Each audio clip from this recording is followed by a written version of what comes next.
Do you want the mic? Why don't you pass it on? Yeah. We're going to meet? Yeah.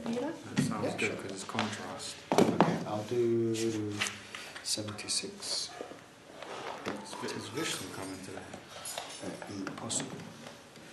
Is that impossible? Not possible.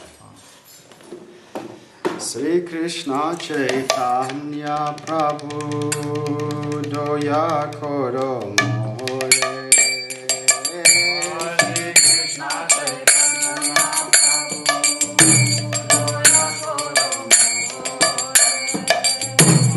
Sri Krishna Chaitanya Prabhu Doya Koro More.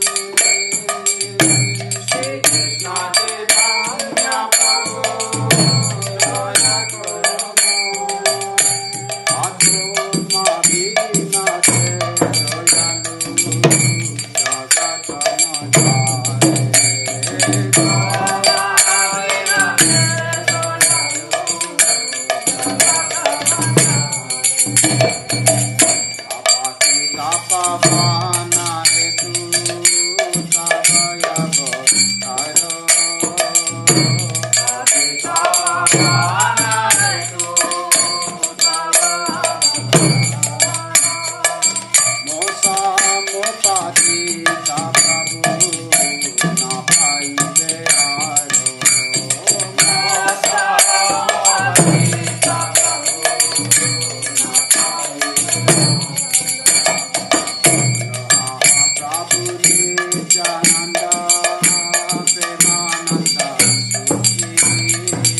No, it was off? Yeah. Actually, it doesn't make any difference. No, it's on or off. This one. It's a bit quiet. Oe Vaishnava Thakura Doyara Sagara Edase Koruna Kore. Oe Vaishnava Thakura Doyara Sagara Oe Vaishnava Thakura Doyara Sagara Edase Koruna Kore. Oe Vaishnava Thakura Doyara Sagara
transition into.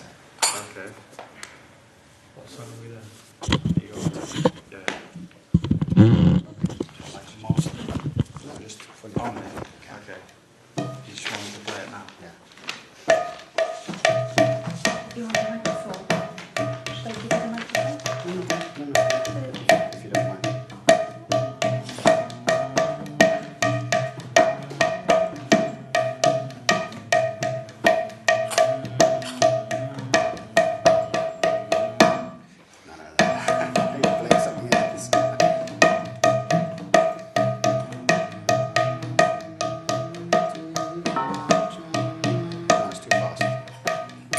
That's what I need to follow something. Mukam karoti vachalang pangang langayate giyat kita namahang vande siguru dinataranam mukam karoti vachalang pangang langayate giyat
Shall we do some?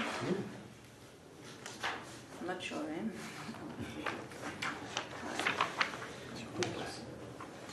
Sure.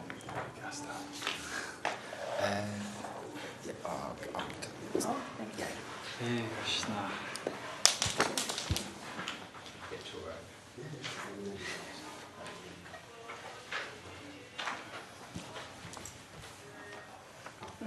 That's my ginseng. Very low.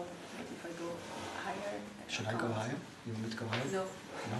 No. I can't go higher. Okay. But you can stay low and I can go high. Okay. Yeah? We try. Nivedana. Nivedana. Koi prabhu. Tomara charane. Nivedana kori prabhu tomara charane. Vedana kori prabhu tomara charane. Nivedana kori prabhu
Hare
Sorry, there's a lot going on there. I was getting a bit confused.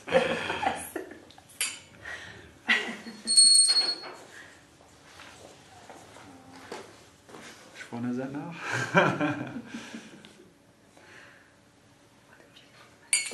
What?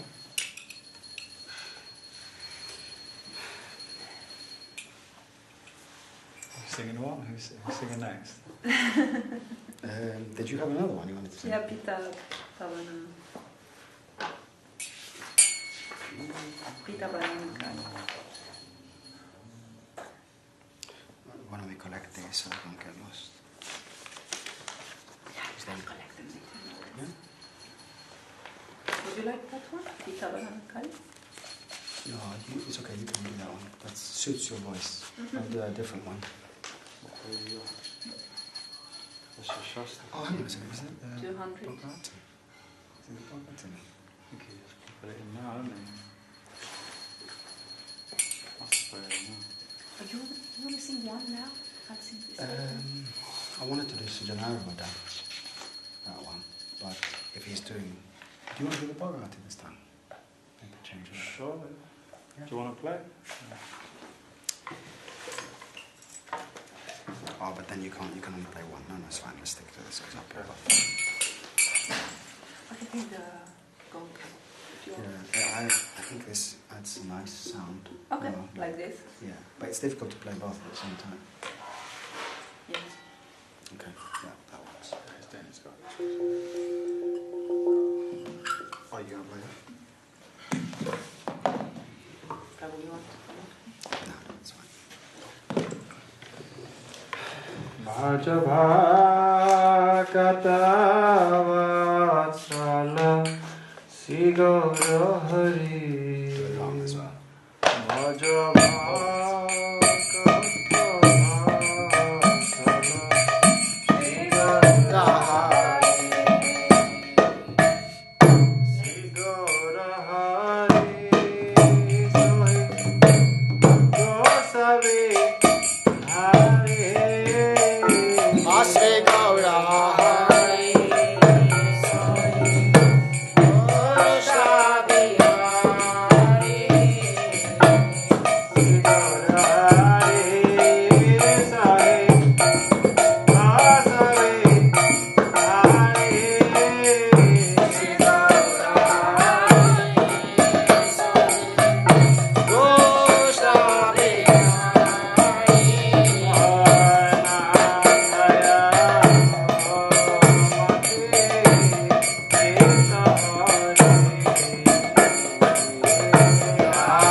Bhaja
Or do you want to finish it? Yeah.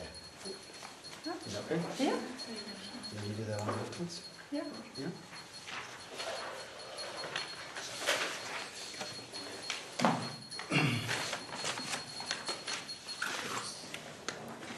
Can you give it to me? It's the noise. That's not that one. Oh, no, I need that one. It's not this way. No, I need that one. Ah, sorry, Prabhu. I need one.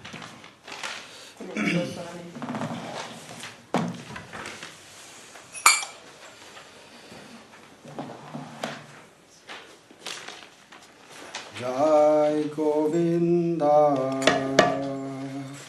Jai Gopal, Kesava Madhava Dinadaya. Jai Govinda, Jai Gopal, Kesava Madhava Dinadaya. Oh, Jai Govinda, Jai Gopal, Kesava Madhava Dinadaya. Jai Govinda, Jai Gopal.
Gadadhar, Hare Krishna. Hare Krishna. Welcome back.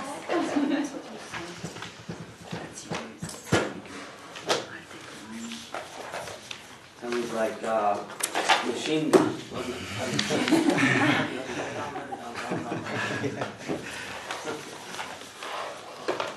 I thought I'd step it up. I heard machine gun japa, now I know machine gun kirtan. Machine gun japa is like you can do a round in 3 minutes or something. Wow. 3 minute round.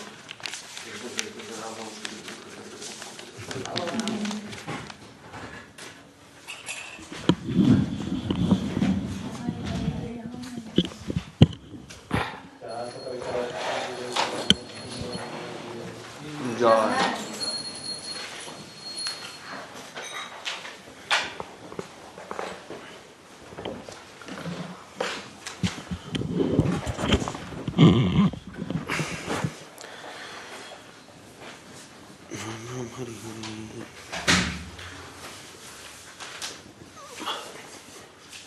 So, what is any inspired ideas for the discussion today? Any suggestions? I have a suggestion that maybe after anyone has a particular question they'd like to ask. Today is Gundicha Marjana. We spoke about it this morning. So we've already covered that in the morning class. We can go over some of the gist of it again and maybe expand on a few points. But if there's any other suggestions, then now is the time. I was also going to ask if you'd be happy to, I don't know if you've covered this already publicly, but happy to share a little update on your wonderful Glastonbury. outreach. It's a good idea, actually. Actually, that's a very good idea. Yeah, because we're very eager to hear from you and the team how it's gone. We heard that it went very well, actually. So Raging success. yes, Well. that's what we've heard. So Yeah. If you ask an optimist, then yes, it was a raging success. If you ask a pessimist, then it was okay. No, it was good. It was good overall. Very successful. Well, I was just one of a team that went to Glastonbury. Nitai was one of our key servitors at the festival. Jai Gurudev, Hare Krishna. Jai Gurudev ki Jai. Devananda Prabhu's roses are very, very nice. You know the roses, they grow in, well actually, I'm sorry to say this, but Holland, they grow them hydroponically. They have no smell, the hydroponic roses. Yeah. Did you know that? Mass-produced. Yeah, it's something to do with the fact they're not growing in the soil, but Yes. rather just in the water, and they have no smell. They look very nice, but there's no smell. Whereas our ones in the garden, they have smell, and they look nice too, so...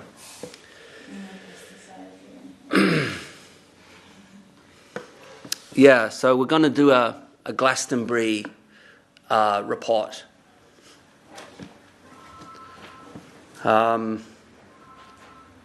Yeah, so the Glastonbury... Everyone knows what the Glastonbury Festival is? It's a famous festival. If you don't, I don't know where you've been. What, you don't?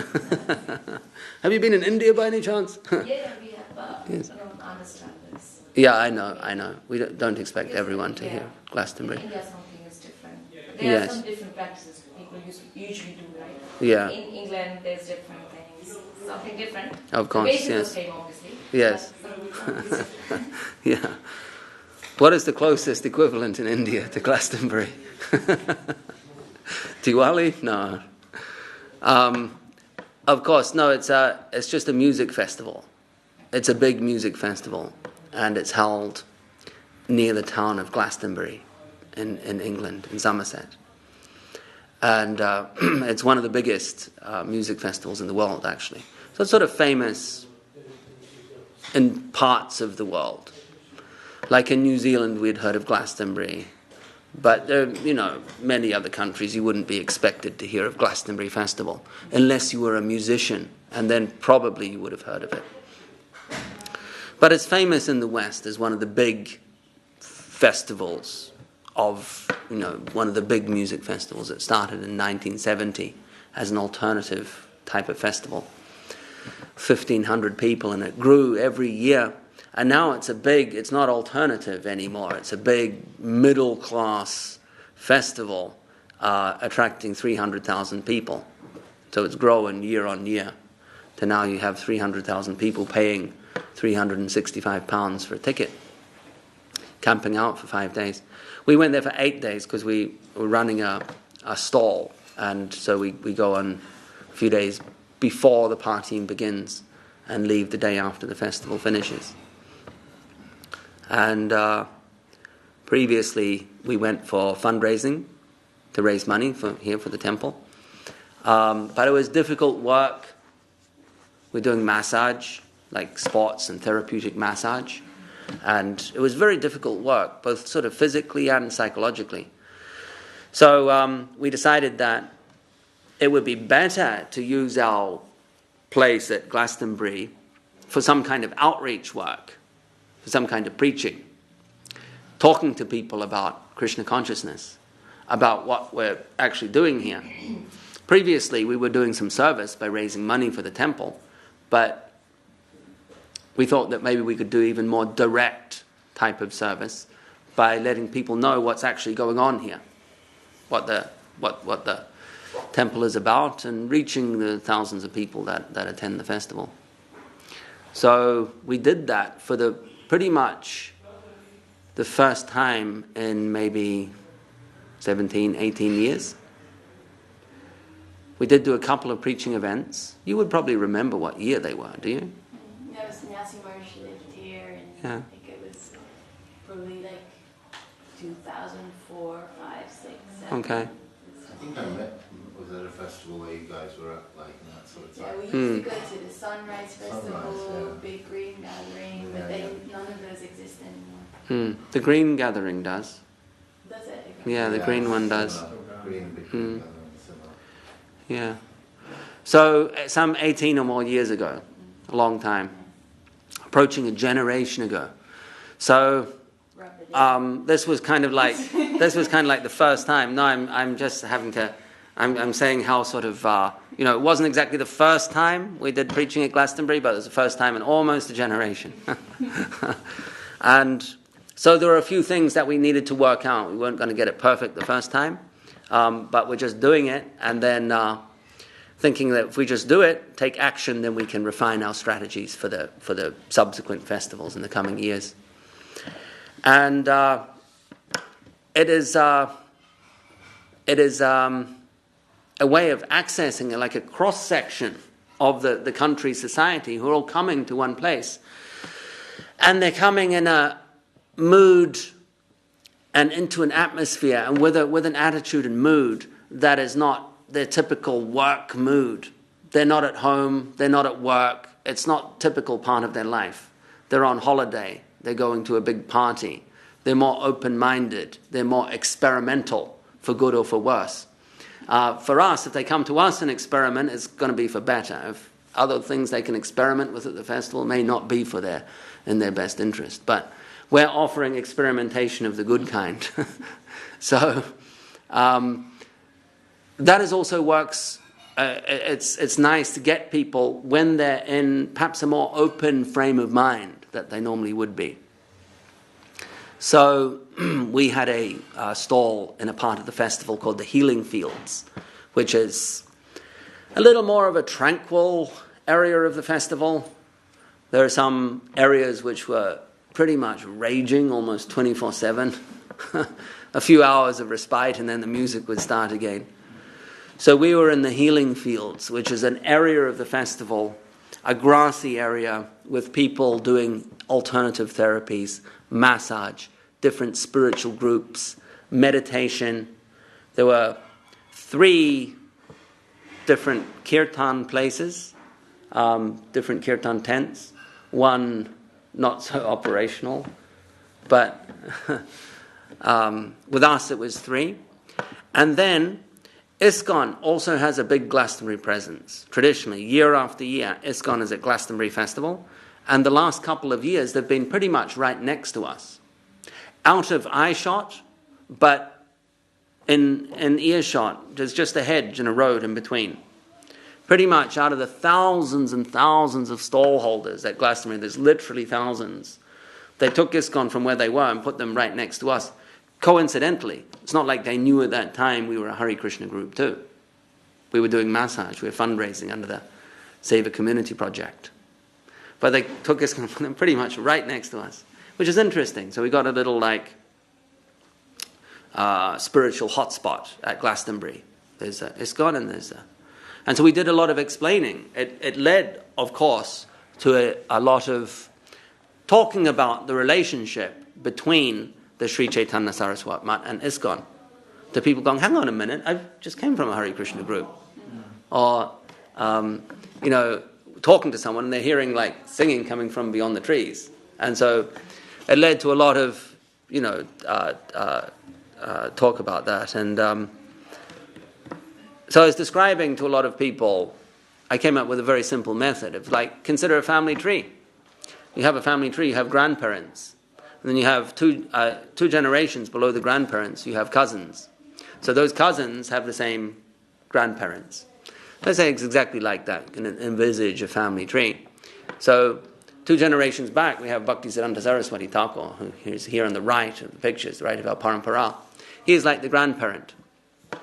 And then we are like the cousins, in a sense. The 2 societies, that is, are like the cousins. And in between, the parents are siblings, God siblings, or Guru Bhais. So Srila A.C. Bhaktivedanta Swami Prabhupada and Srila Bhakti Rakshak Sridhar Goswami Maharaj are spiritual brothers with the same parent Guru. And we are like the generation beneath them, spiritual cousins. And that was an easy kind of way for people to understand the relationship between us and ISKCON. And that was generally sufficient for most. Some people asked a little further, so we had explained that in a little more of a nuanced fashion, how ISKCON has a strong outreach ethic, where they're keen to engage large numbers of people, and that has its place. And our ethic is we also do outreach, but our emphasis is on quality. There's a preservation of quality, which is very important, because it is an unavoidable generalization that when something gets bigger, it often loses its quality. It's not absolutely inevitable, but unless there is someone of exceptional quality at the helm of a group or an enterprise, the bigger it gets, in inverse proportion, its quality diminishes. It's just a fact. It's a generalization, but it's one which is generally applicable to most, almost all of the time, with a few exceptions. So, explaining a little further, we tell people that pursued this line of questioning that our grandfather guru, Srila Sridhar Maharaj, is called Bhakti Rakshak. He's the protector of the teachings of Bhakti, teachings of Bhakti. And he was intentionally titled Bhakti Rakshak by his own guru, who is the guru also of ISKCON's founder, because of his capacity to keep the teachings pure, to protect the integrity of the teachings. And often that would lead to a further elaboration if someone was more interested, to talk about the descent of spiritual substance from time to time, and how as soon as spiritual substance descends into this world, into this environment, it enters what is essentially a hostile environment, and it immediately comes under attack from the antithetical energy, which is known as the Maya Shakti. Because spiritual substance is Sat, it's truth, whereas Maya is Asat. Maya means Asat, Maya means illusion. Avidya. So you say apathetical, antithetical. Antithetical, yeah. Opposite in nature. So when something comes into a hostile environment, immediately it comes under attack. There's a corrupting process that immediately begins. And so it is essential then to protect. It is an essential service or a core critical service to protect the integrity of the spiritual truth, of the teachings, whenever they come into this world. Because they may exist in name. Very soon they may be corrupted, so they may exist in name, but in truth they don't exist anymore. Look at what happened with Christianity to a large degree. The teachings of Christ were very quickly hijacked and turned into a way to control the society through fear. So it is imperative, if you want to be true and you want to properly honor and have other people take advantage of a spiritual revelation for as long as possible, to protect it for as long as possible. And saying in recognition of this most critical, important service, our grandfather guru is Bhakti Rakshak, because he is recognized by his own spiritual teacher as being capable of protecting the purity of the teachings. So only someone that is living the teachings and thoroughly understands what they are and what they're not is capable of protecting them. So I say sometimes there's a little difference between quality and quantity. And both, it's not a pejorative judgment on any society, because both are necessary in our case. Sri Chaitanya Mahaprabhu wanted to taste the quality of Srimati Radharani's love for Krishna, her Mahabhav. He wanted to taste his own beauty. He wanted to taste her happiness. These are items of intense quality. But he also wanted to spread. His function was also one of establishing the Yuga Dharma, or the spiritual practice most effective for the Kali Yuga, Harinam Sankirtan. And Harinam Sankirtan is a public activity which, if you can involve the more people, the better. So there's both a preservation of quality and there's also a spreading of quantity. In Sanskrit, we have the terms antaranga and bahiranga. So bahiranga is an external, like spreading of something, a gifting of something involving many people. And antaranga means something that is intimate and confidential. So both themes of quality and quantity are legitimate. And so that was one theme that was touched upon fairly often. We met in the course of speaking to people, many, many interesting people. There's thousands of people of all. Now it's a very middle-class festival, as I mentioned. It's become a very commercial middle-class festival. But there's also many kind of alternative type characters, particularly in our area of the festival. And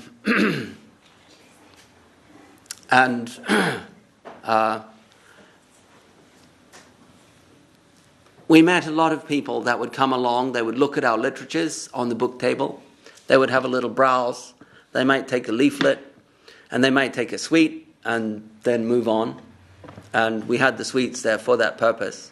They were, as I think I mentioned in the little video we did, just little ad-lib video, which people have liked, that we're giving at the Glastonbury Festival, or just in general, we're giving something of eternal value, something that is not subject to the ephemeral, temporary pleasures or those items that we deem valuable. They come and go. So the spiritual value has no expiry date. But people don't appreciate that, because if you're addicted to those things which are quickly obtained, even though they may be temporary, you cannot appreciate something which takes a little longer to obtain, even though it might be of permanent value. It's kind of like a child. The child may not see why they shouldn't just run amok in the candy store. It's like, nice, it feels good to eat as many sweets as you can. But someone with more experience, or we could say with more awareness, with greater awareness, stops the child, the parent stops the child from eating too many sweets. And from a position, from the child's perspective, it's just cruel. Why? They can't understand why they shouldn't eat so many sweets. It's pleasurable. Whereas from a position of expanded awareness, it's actually not going to be good for the child. It's actually long-term going to cause the child more pain than pleasure. So it's from a calculation of what will cause more pleasure or pain that the parent is intervening and stopping the child from indulging in the sweets. So from the perspective of a spiritualist, of a Vaishnava, of a devotee, they're like the adult, and 99% of the population out there are like children chasing cheap pleasures. And so when the adult, i.e. the devotee, comes and tells 99% of the population out there, hang on a minute, you should stop doing that, they're like, no, why? Like a child in the candy store. They can't accept something of actual permanent value because they have the lack of awareness to see the long-term consequences of unbridled sensual activity. They simply do not have the awareness. It's not a place of malevolence, but it's simply a place of ignorance, avidya, maya. This is maya. So people are not always able to appreciate something that's actually good for them. In Sanskrit, the term is something that's good for you is called shreya. Something that may not feel good at first, but it's in your ultimate interest. At the end of the day, the net effect is for your benefit. Whereas prayer is something that will immediately feel good, but at the end of the day, the net effect is negative. It's not in your welfare. It's not in your interest. On balance, it causes more pain than pleasure. But with lack of awareness, people cannot understand the distinction between Shreya and Prayer. There's no such distinction, at least not between material and spiritual, at least not on the spiritual level. It's only when you come to an understanding of who you are.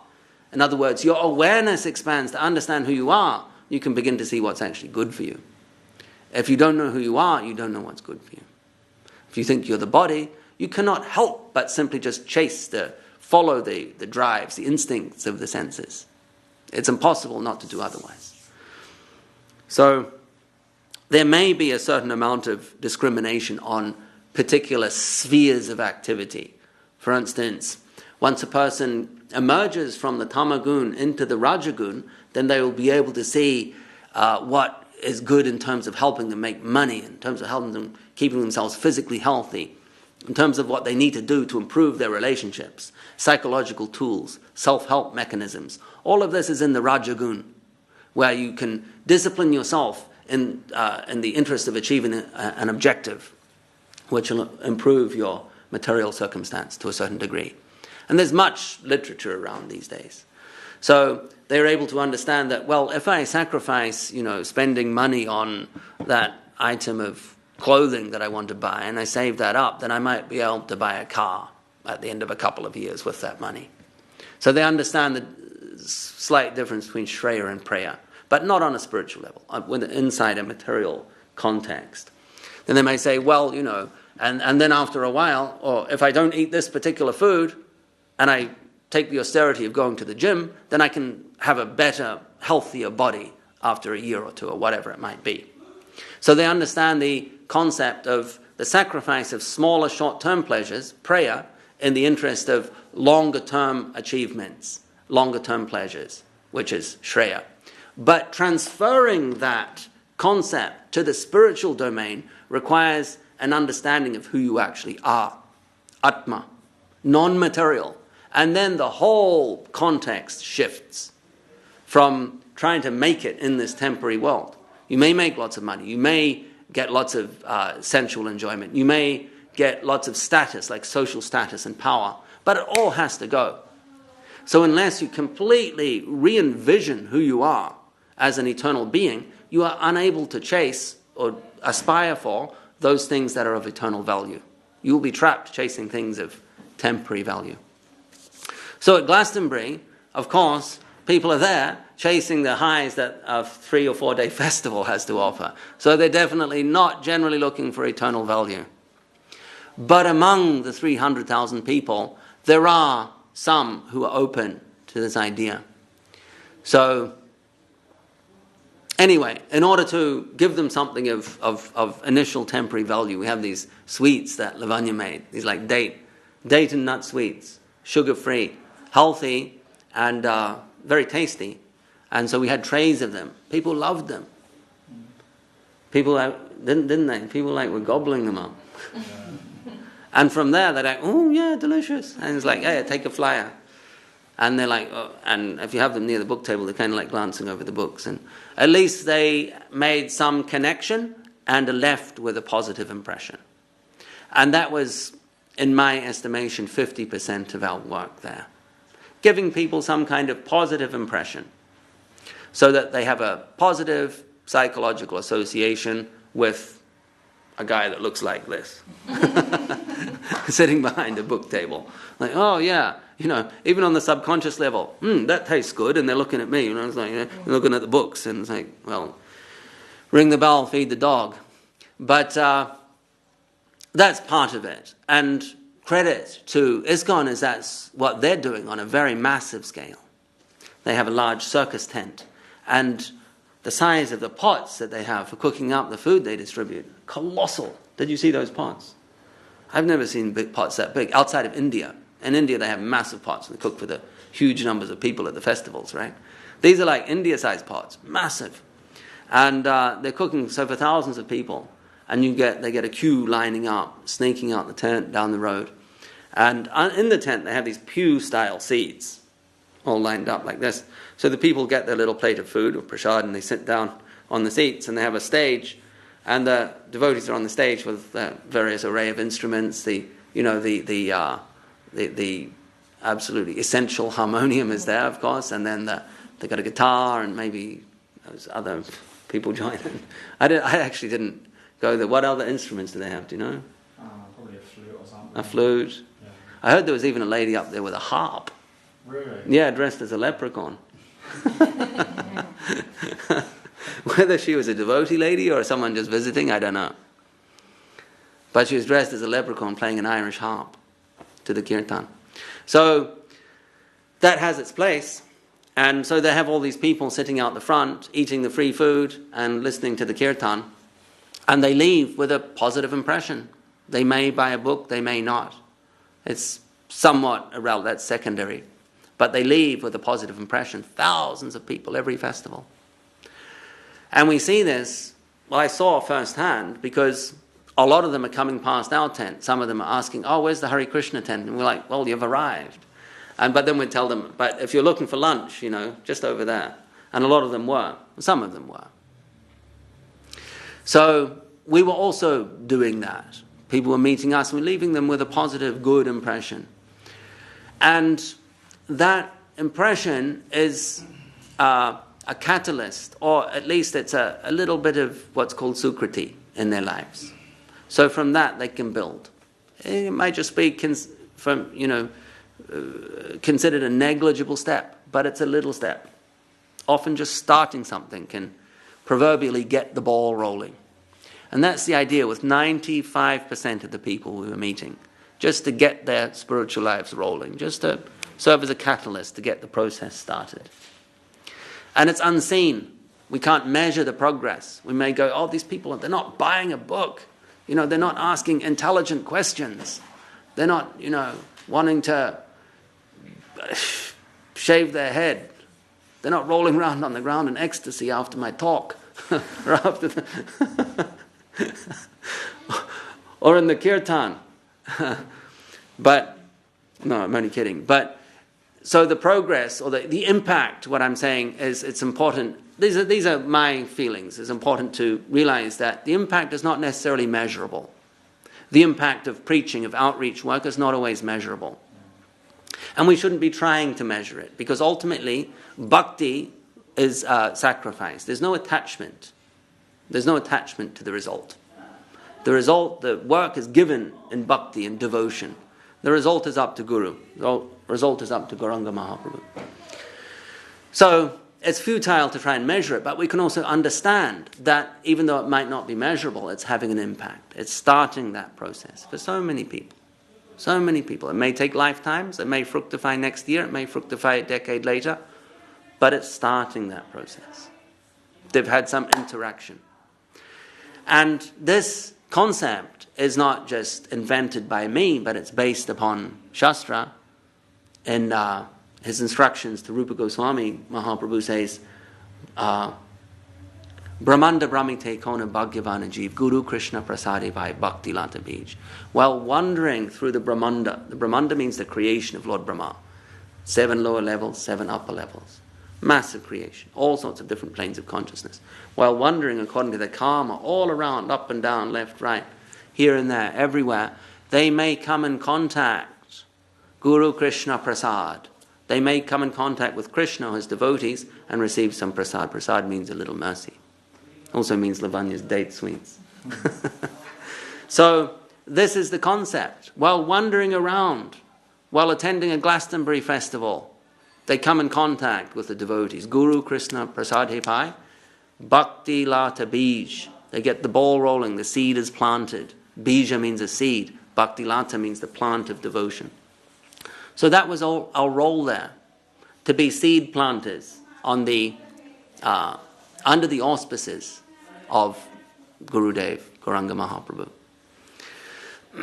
So even though immeasurable, we can be confident that we're actually of great value. But even so, many people would come along and stay and ask very intelligent questions, stay for a significant time, ask questions, buy books. You can tell someone is sincere because they're listening. They're listening to the reply. They're thinking about it. And then they ask an intelligent question based on the information they've received. So they're processing the information, they're considering it, and they're asking further questions.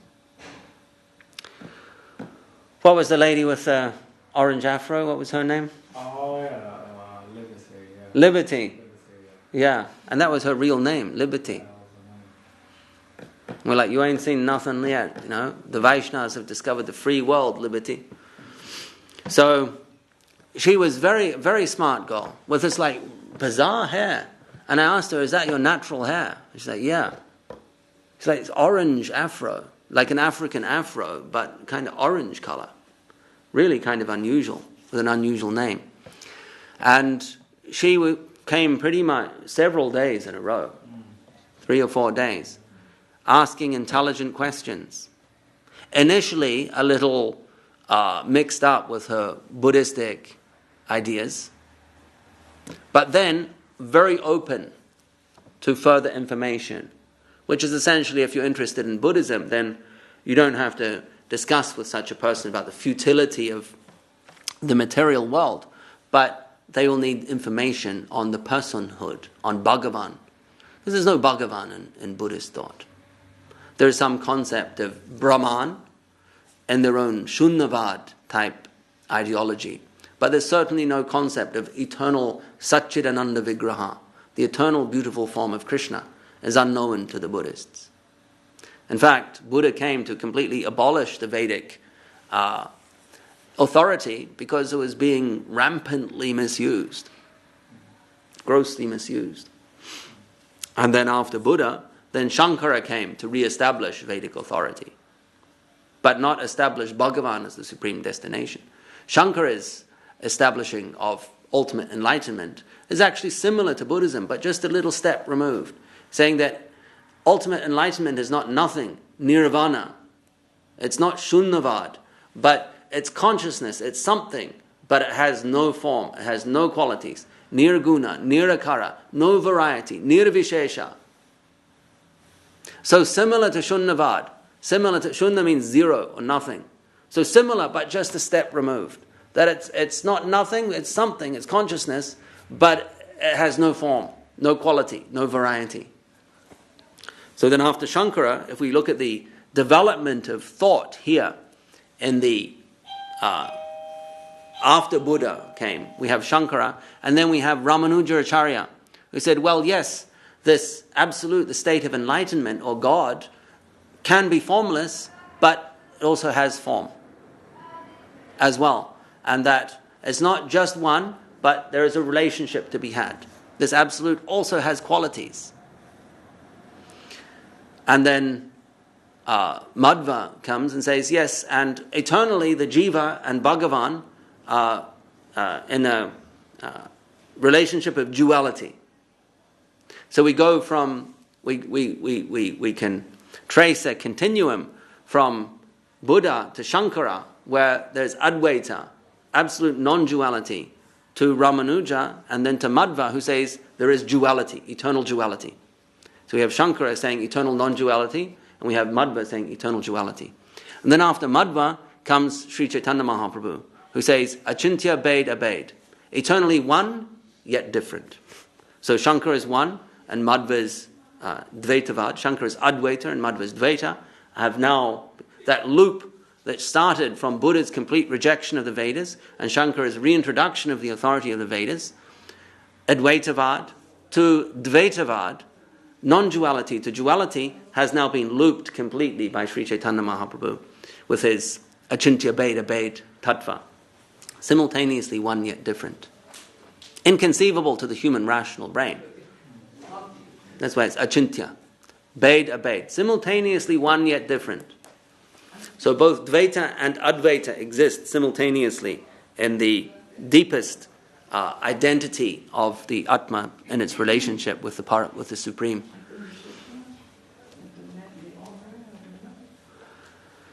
Dandavad Anjali. Dandavad. We were sorry to come in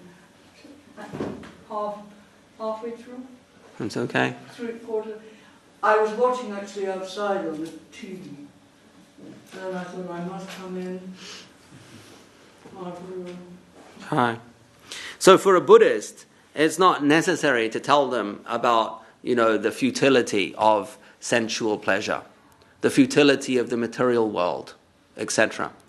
In fact, with the Buddhists there, and you get a surprising number of Buddhistic type people at these festivals, at least in our little corner of the festival, I found it important to highlight the similarities. I say, part of our trajectory is the same. The first part, getting out of Maya. That's where there's a common ambition there. There's commonality. Getting out of Maya. Getting out of samsara. Buddhists are familiar with terms such as Maya and samsara. So, escape from samsara. Haribo! Jai Madhusudan Maharaj ki Jai! Mind of it, will of its own.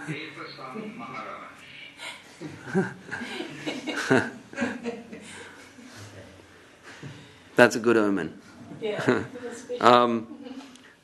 So that portion up to the you could say the escape, if you like, from the Mayic domain, from the material world. We have a common objective.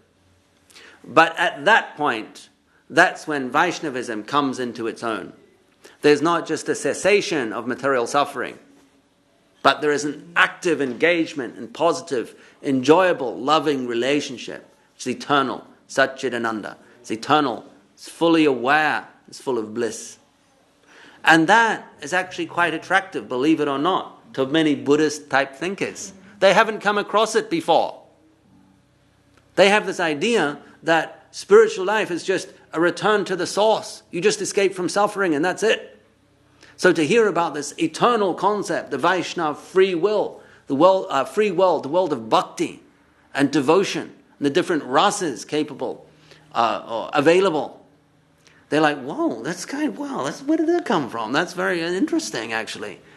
And some may say, one gentleman said, but this whole idea of God as a person, it's a bit limiting, isn't it? Said, but God is infinite. How can you say he can't be a person? You can be a person, but God can't? And he's like, yeah, kind of good point.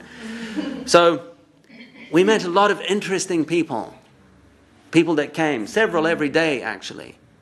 I call the quality people. They came, or the sincere people. I see everyone is sincere. It's only a matter of time. But these people whose Sukriti is ripening, it's blossoming, so that now they have the fortune to appreciate spiritual topics. And in this sense, I came to be at peace, thinking that, well, every person I meet, I've got to be absolutely sharp and present our philosophy in the best way possible to suit this person. Not necessarily, like, when I say sharp, I mean just be as effective as I can. That's true. But ultimately, at the end of the day, a lot of it is coming from their side. How much they can appreciate it is less to do with me, some to do with me, but a lot to do with them as well. And ultimately, it's in the hands of Guru Gauranga. Yeah. But it's also their Sukriti. Is it ready for ripening? Because if it is, one little thing can trigger it. Again, back to the point of being catalysts, to trigger that reaction, to trigger the activation of that Sukriti.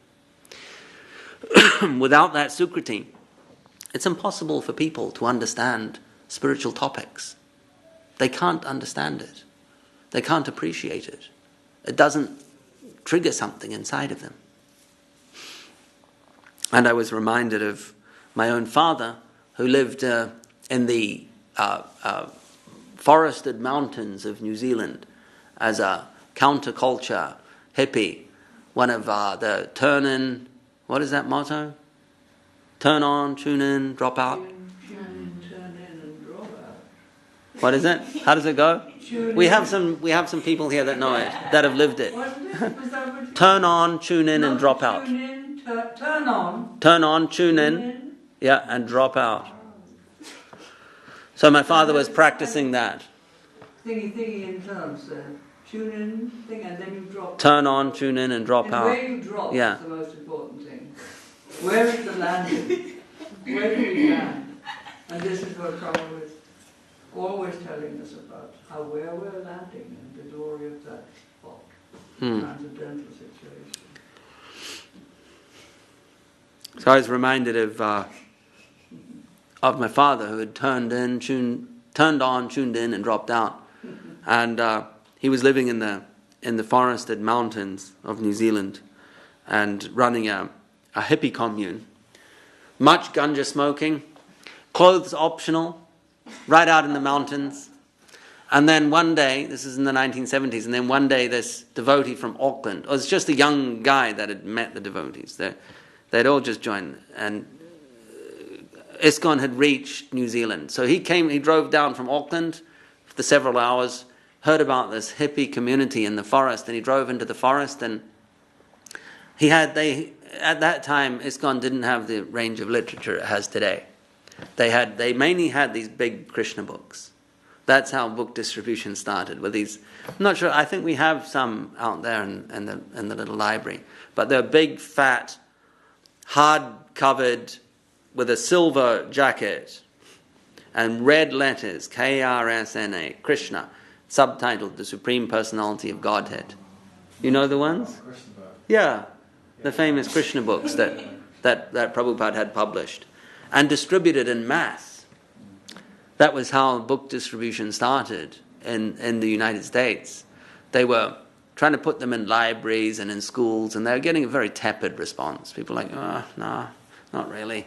And so then a couple of brahmacharis had been out for the day trying to put them in libraries and schools and etc. And they're driving back to the temple, and they'd stopped at a gas station, and they filled the car up with petrol, and the attendant, in those days there used to be attendants that would come out and they'd fill your car up and they'd take the money and bring you the change. It doesn't really happen anymore. So the gas station attendant, they're often young people doing it. So the young guy, he came out and told them how much it is, $50 or something, and they said, hey, we got this cool book, man. Do you reckon you might be able to take it as payment? This Krishna book? You take it as payment for the petrol? And the guy was like, yeah, why not? And so he took this Krishna book as payment for the petrol, and they drove back to the temple, and they're looking at each other like, hang on, we might be onto something here. And so then the next day, they went out and they thought, we can just approach people directly. The next day they went out and they stood outside a department store. The people coming and going, they're just stopping them and like, hey, check out our new book. And they were selling the books. And that's how book distribution, street book distribution started around the world. Anyway, fast forward a couple of years to 1974, and this guy arrives at the commune right out in the forest. You needed a 4-wheel drive for the last bit to actually drive up to this location. And they used to build an outdoor fire every night and sit around the fire on logs and old sofas and stuff. So they're all sitting there smoking the ganja, and this guy, his name was Barry, had arrived with a Krishna book. That's all he had. He didn't really know much himself. He just had this Krishna book and this idea that he'd come in contact with a cool new religion. So he's going to tell the hippies about it. So he read them a story in the firelight that evening, and it was a story about Dvivida, the Dvivida, called Dvivida gorilla. It's like, if you're familiar with the story, it's kind of a bit outrageous. The story is a little outrageous. It's got some outrageous themes in it.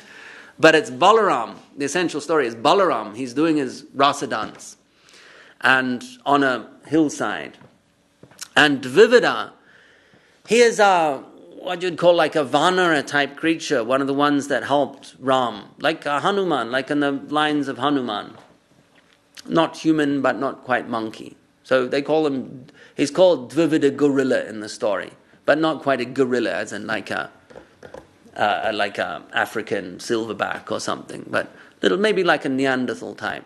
Anyway, so Krishna ended up, the story of Krishna and the Shamantaka gem, where Krishna ends up killing, what was the name of that other one?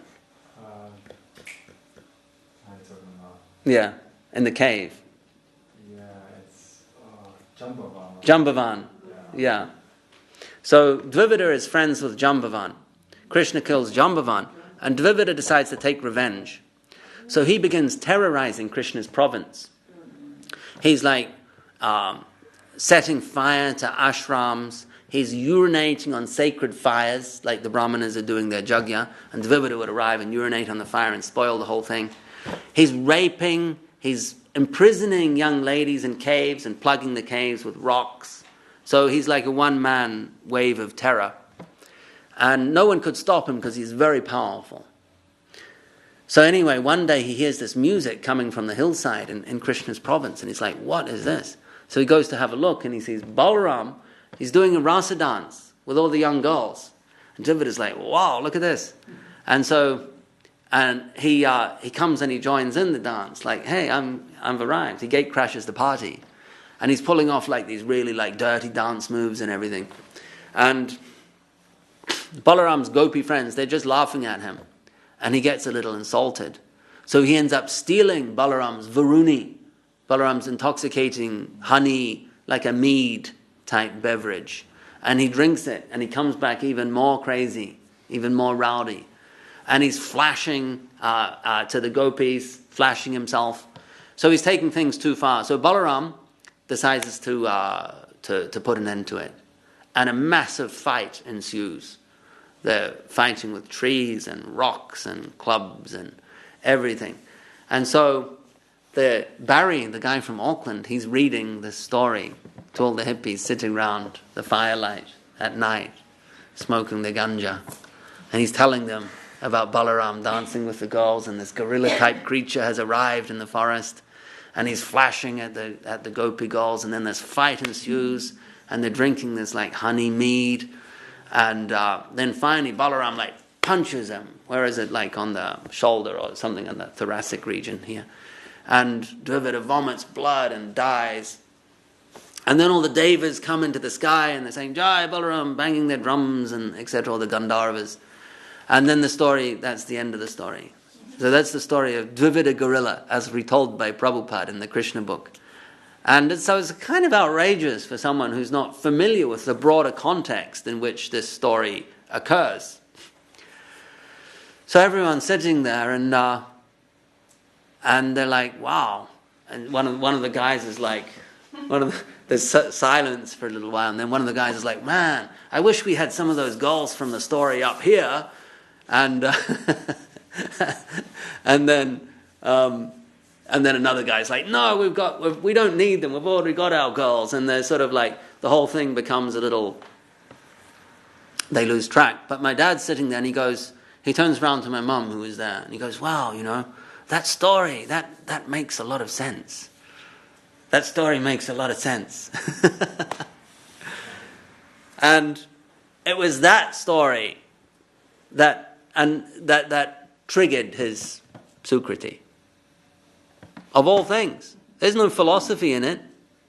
If anything, you would say that story might put someone off. They might go, man, this guy's like, this is crazy. It's a bit nuts, It's like a kind of funny story, but you got a religion based on it. It's a bit nuts. But it triggered something in my father. So always remember that. I mean, if a story of Dvivida can cause someone's Sukriti to blossom, then maybe, a little bit of philosophy could do the same thing. He went to Auckland after that, and within months, he was initiated by Prabhupada, within months of hearing that. So. I just wanted to share the thought that, I find it so fascinating that we can literally now sit here in this class, listen to you, and we'll walk away, and something in particular will have caught our attention, or we'll take it away with us, and that will be different for all of us, because of, we're told, it's not like the world isn't one thing, it's our perception, our consciousness that dictates how we see things and understand things. So it's always so fascinating, right? To think about how different perspectives can dictate actually our future, And Sure, yeah. Of course, it's got to be incredible. How can it not be? It's all incredible. It's all extraordinary, beautiful, wonderful. Everything about Krishna consciousness. It always registers, as a wonderful reality, and of course it hits us right here.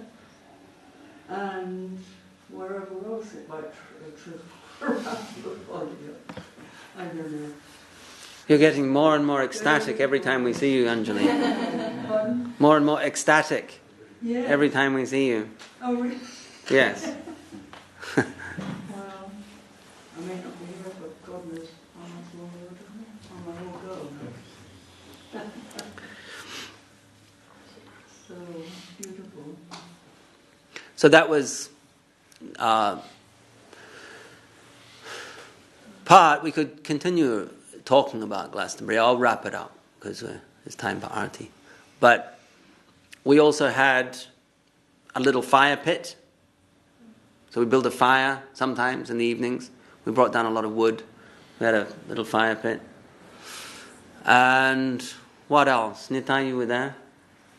What, the fire pit? No, not about the fire pit, but just anything. Just because now is the big opportunity to talk about Glastonbury. So. No, just in general. Tell me something I've missed. Who did the cooking mainly? Well, we sort of took turns. Did you all take turns? Because I saw that last with Sri Dandi making, and he was saying how how he loved it because he's doing it, Hmm. And then he was saying later on this, girl came up to him and said to him, "This is the best food I've ever tasted." And he was so happy about that, because obviously he sees things deeper. It's not just the food, it obviously is like, prasadam, So he was telling me he was so happy. And she actually came and said, "It's the best you've ever tasted." He told me twice. So he's really happy. So it's all very wonderful that you were all in the healing field, Yeah, it was a healing doing field, weaving your magic for everybody that was in that field, and walked past you, and saw you all there. And they must have heard kirtan and everything, and then the cooking. So it's very wonderful that I'm sure you had great success there. Was it successful? I feel it was. Yeah. So that's super wonderful. Can I ask you just very quickly how you approach speaking to so many different people and trying to, how do you connect with them? What's your strategy with introducing your Krishna talent. Generally, what is the strategy with introducing Krishna consciousness to a bunch of diverse people? Yeah. Generally, you have to take the signals from them. Yeah. Generally, you have to let them lead the dance, so to speak. So it's not just some rote, formulaic presentation of the philosophy. You read where they're coming from. You look to try and get an idea of what they're looking for, what they want. So you let them ask a question. You facilitate them. You give them time to talk. And you can get an idea of what they want, what they're looking for. And people appreciate that. They feel a little comfortable.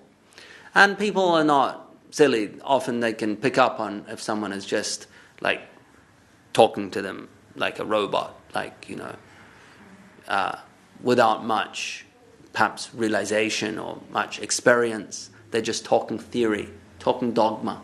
People can pick up on that.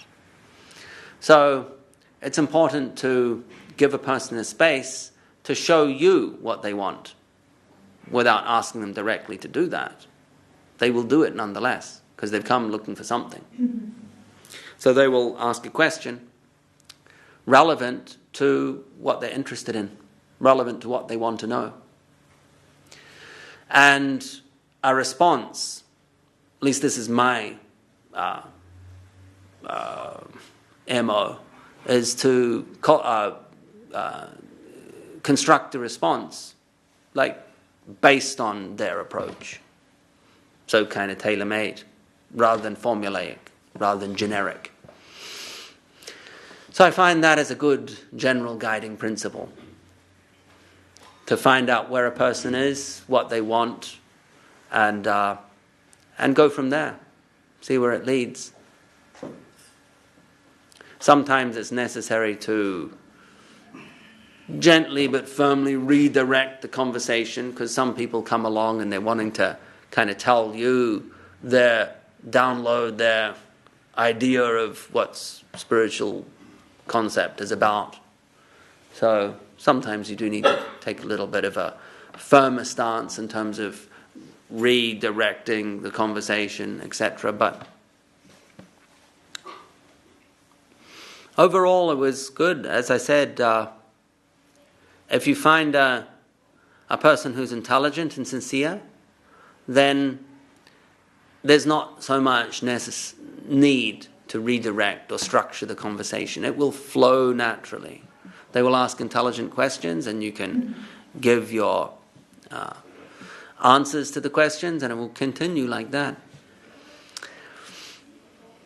We had a variety of books, including Vishaka's new book that sold a few copies, and leaflets, flyers that I designed. A lot of people took flyers.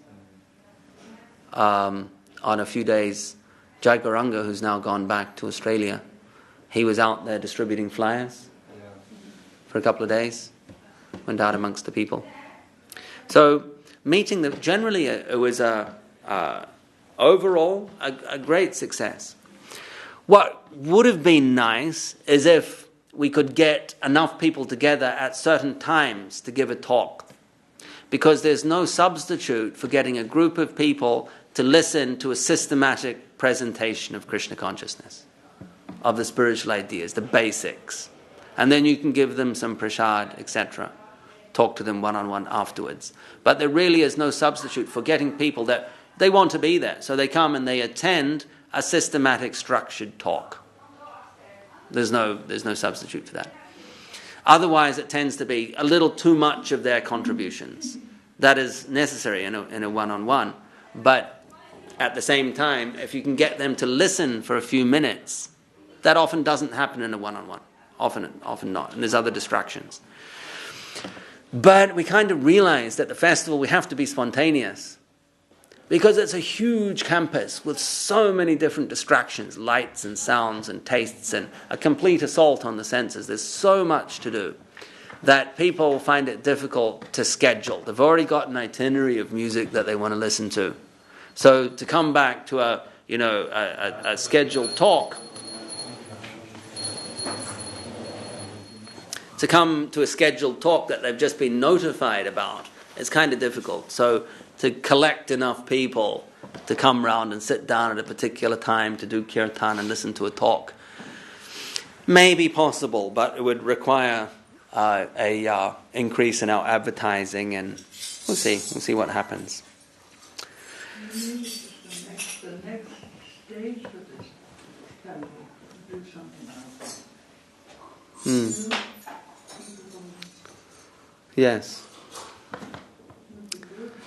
But as mentioned, there was the first Glastonbury in many, many years, and part of our objective was just to do it and then refine our strategy and our approach, know what works, what doesn't work, so that we can fine-tune our approach for not only next Glastonbury, but for other festivals we may attend. So overall, it was a brilliant success, I would say. Very good success. And also credit to Lavanya for the logistical organization. It wouldn't happen without Lavanya. She takes care of all the logistics, and then it's not always so simple. There's a significant amount of organizing required, and so Lavanya did that pretty much by herself. Quite a remarkable feat. Every year. She's done it every year. Yeah. So we have it, a little bit of Glastonbury. Yeah. I'm sure there will be other anecdotes which I'll remember afterwards and go, should have mentioned those. Next time, yeah. All right, Jai Srila Bhakti Sundar Govinda Dev Goswami Maharaj ki Jai. Jai Gadadhar Pandit prabhu Pandit Diri ki Jai. Gaura Bhakti Vrinda ki Jai.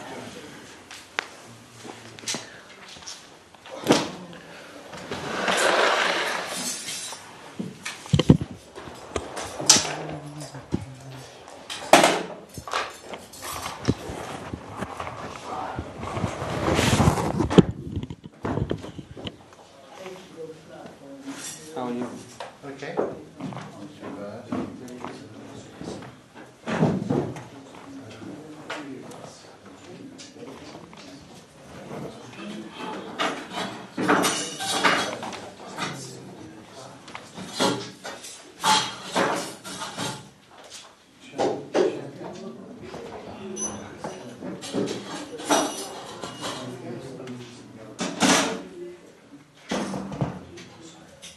Do you feel up for it? I wasn't, that's not me.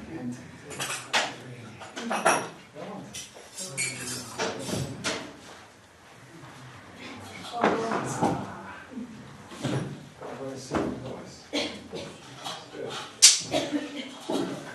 Can't see that.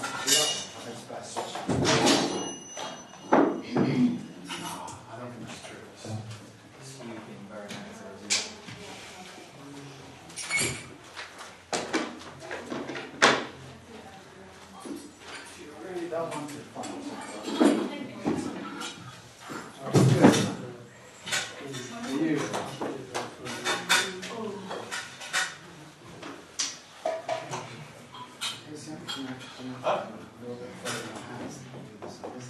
I'm just waiting to get these.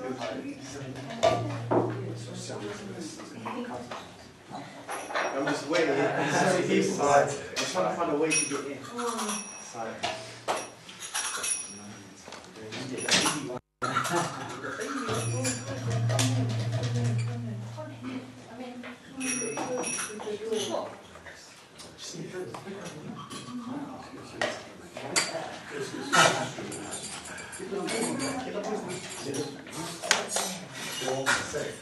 That one, yeah.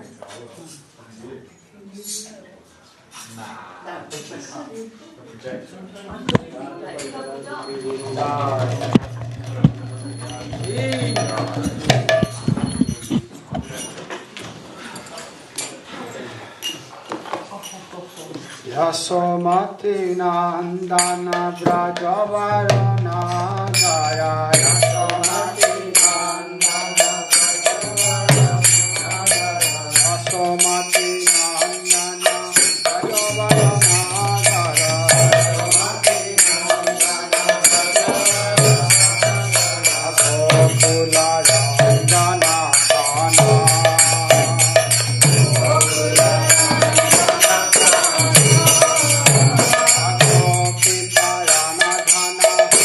kana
Hare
Terima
kasih.